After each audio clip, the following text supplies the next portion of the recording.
और पावर को मेंटेन करना चाहते हैं। और यही वो कारण है कि आज भारत में रिजर्वेशन को समाप्त करने के लिए प्राइवेटाइजेशन किया जा रहा है।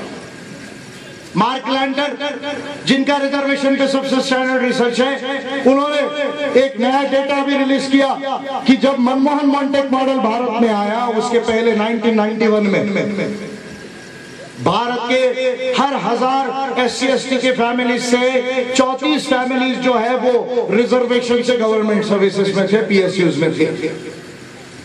लेकिन 20 साल के मनमोहन मॉन्टेक मॉडल के आर्थिक सुधारों के बाद आज गवर्नमेंट सेक्टर और PSUs में 1000 परिवारों के केवल 9 परिवार के लोग गवर्नमेंट सर्विस में रह गए, SC/ST के। और OBC की मैं बात ना करूं तो अच्छा है, क्योंकि मंडल को लागू होते होते 92 हुआ। बाबा साहब ने 16(4) में OBC रिजर्वेशन का प्रोविजन किया। बाबा साहब अम्बेडकर ने 16(4) जो लिखा, reservation for other backward classes of citizens, 26 जनवरी 1950 को जब संविधान लागू हुआ, या टू बी मोर प्रिसाइज 21 फरवरी 1948 को जब ड्राफ्ट कॉन्स्टिट्यूशन बाबा साहब अम्बेडकर ने टेबल किया।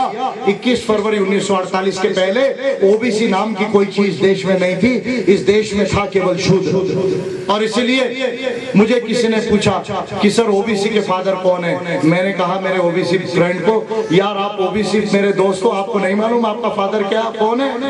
तो ने कहे सर नहीं मालूम। तो मैंने कहा जिस बच्चे को अपने माता पिता का पता नहीं होता, वो बच्चा लावारिस हो जाता है और उसका हिस्ट्री में क्या होगा नहीं होगा इसका पता नहीं होता। और मुझे फक्र है इस बात को बोलने की कि OBC के अगर कोई फादर है तो वो डॉक्टर बाबा साहब अम्बेडकर। इस बात को मैं समझता हूं। फिर मेरे दोस्त ने पूछा मुझे, सर फुले कौन है फिर हमारे? तो मैंने कहा फुले is your great grandfather. Baba Saheb Ambedkar is your father and Phule is your great grandfather. और इसलिए OBC को अगर अपने पिता और दादा की पहचान नहीं होगी तो मुझे बड़े दुख से कहना पड़ता है कि इसमें रामदेव बाबा जैसे और लालू प्रसाद और मुलायम सिंह यादव जैसे नासमझ लोग ही पैदा होंगे।